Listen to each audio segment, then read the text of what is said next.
Cell the unit of life. इस chapter के related जितने भी क्वेश्चंस बनते हैं वो अभी तक 4 पार्ट के अंदर हमने डिस्कस किए हैं। अब जो नेक्स्ट वाले आगे के क्वेश्चंस हैं वो हम 5th पार्ट में आज डिस्कस करने वाले हैं। तो चलिए स्टार्ट करते हैं। अगर आपने अभी तक प्रीवियस वीडियोस को नहीं देखा तो आप जाके उन प्रीवियस वीडियोस को देखिए और अपने क्वेश्चंस को क्लियर कीजिए और उनको अच्छे से प्रैक्टिस कीजिए, लर्न कीजिए, ताकि आपके एक भी क्वेश्चंस एग्जाम में बिल्कुल भी ना छूटे। तो चलिए स्टार्ट करते हैं। Which of the following are long and narrow cells. यहाँ पर 4 ऑप्शन आपके सामने, nerve cells, WBC, columnar epithelial cells और ट्रैकेट्स। इसका जो सही आंसर होगा वो होगा answer number C. Columnar epithelial cell जो होती है वो लॉन्ग और नैरो नर्व सेल्स के रूप में होती है। इसका जो सही आंसर होगा वो होगा कॉलमनर एपिथेलियल सेल, यानी option number C is correct. Which of the following represent prokaryotic cell. तो यहाँ पर कौन है जो प्रोकैरियोटिक सेल को रिप्रेजेंट करता है। ब्लू ग्रीन एल्गी, पीपीएलओ यानी प्लूरो न्यूमोनियो लाइक ऑर्गेनिज्म, बैक्टीरिया या ऑल ऑफ दिस। तो इसका जो सही आंसर होगा वो होगा ऑल ऑफ दिस। ये सभी रिप्रेजेंट करते हैं प्रोकैरियोटिक सेल को।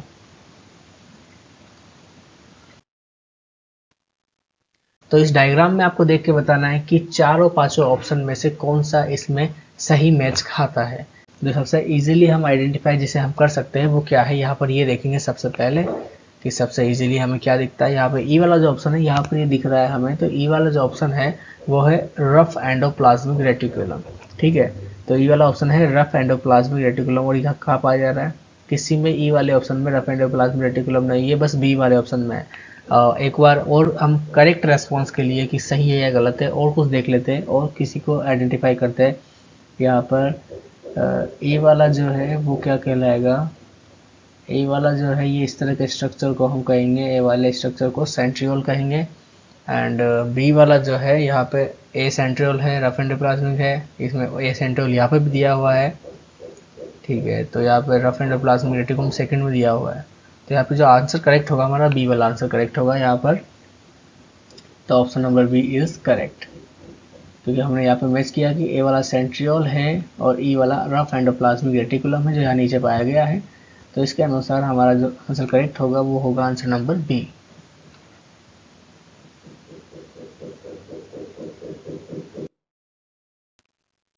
What is true for a prokaryotic cell? They are smaller in size, multiply much rapidly than eukaryotes, greatly vary in shape and size, all of this। और इसका जो सही answer होगा वो होगा आंसर नंबर डी, यानी all of this।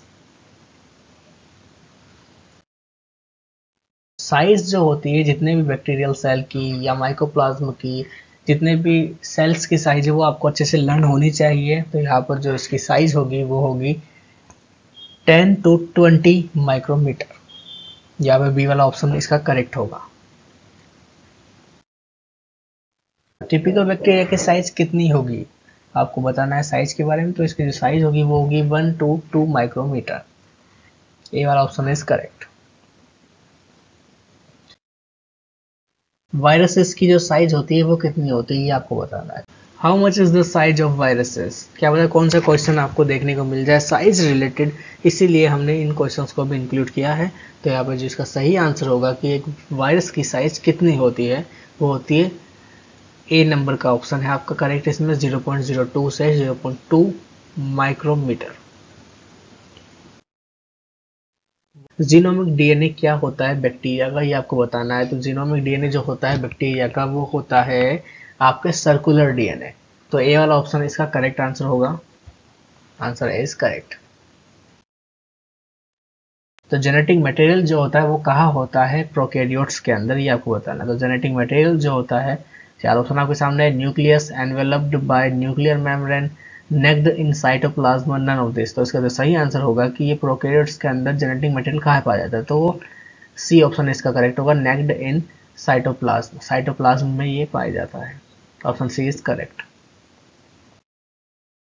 What are plasmids. Plasmids क्या होते हैं ये आपको बताना है। 4 ऑप्शन है। पहला है naked genomic DNA, smaller DNA than genomic DNA, enveloped DNA, none of this. उसका जो सही आंसर होगा वो होगा answer number B, smaller DNA than genomic DNA. Resistance to antibiotics is conferred by, चार ऑप्शन आपके सामने है, plasmid DNA, chromosome, both A and B and none of this. इसका जो सही आंसर होगा वो होगा plasmid DNA. Resistance to antibiotics is conferred by plasmid DNA. Which is the common organelles that are found in both eukaryotes and prokaryote? चार option आपके सामने है, लाइसोसोम, राइबोसोम, वैक्यूल, माइटोकॉन्ड्रिया। और इसका जो सही आंसर होगा वो होगा राइबोसोम, जो कि कॉमन ऑर्गेनेल है, जो कि यूकैरियोट और प्रोकैरियोट दोनों के अंदर पाए जाते हैं। तो वो है ribosomes. Option number B is correct. What is the specialized differentiated form of cell membrane? चार ऑप्शन है, plasmid, nucleosome, mesosome, all of this. और इसका जो सही आंसर होगा वो होगा C option is correct, mesosome. Mesosome जो है वो स्पेशलाइज्ड डिफरेंशिएटेड फॉर्म है सेल मेम्ब्रेन की। Infoldings of cell membrane in prokaryotic is called, infolding की बात की जा रही है, सेल मेम्ब्रेन के अंदर जो इनफोल्डिंग होती है प्रोकैरियोटिक के अंदर, उसे हम क्या कहते हैं? तो इसका जो सही आंसर होगा वो होगा option number A, mesosome. What is external to cell wall in a prokaryotic cell? तो एक्सटर्नल के बारे में बात करें कि एक्सटर्नल क्या होता है, सेल वॉल से एक्सटर्नल क्या होता है जो प्रोकैरियोटिक सेल के अंदर पाया जाता है? Glycocalyx layer, plasma membrane, both A and B and none of this. Glycocalyx is the correct answer of this question. तो इसी के साथ आज की इस वीडियो में बस इतना ही। मिलते हैं नेक्स्ट वीडियो में इसी चैप्टर के नेक्स्ट पार्ट के साथ, जिसके अंदर इसके आगे के क्वेश्चंस को अच्छे से डिस्कस करेंगे, ताकि हमारा इस चैप्टर से रिलेटेड कोई भी क्वेश्चन नहीं छूट पाए। और अगर आप लोगों ने अभी तक इस वीडियो से पहले वाली वीडियोस यानी प्रीवियस वीडियोस जो इसके पार्ट हमने कंप्लीट कर चुके हैं, वो अगर अभी तक आपने नहीं देखा है तो वो भी आप जरूर देखिए, ताकि आपको इस चैप्टर से रिलेटेड सारे क्वेश्चंस क्लियर हो जाए।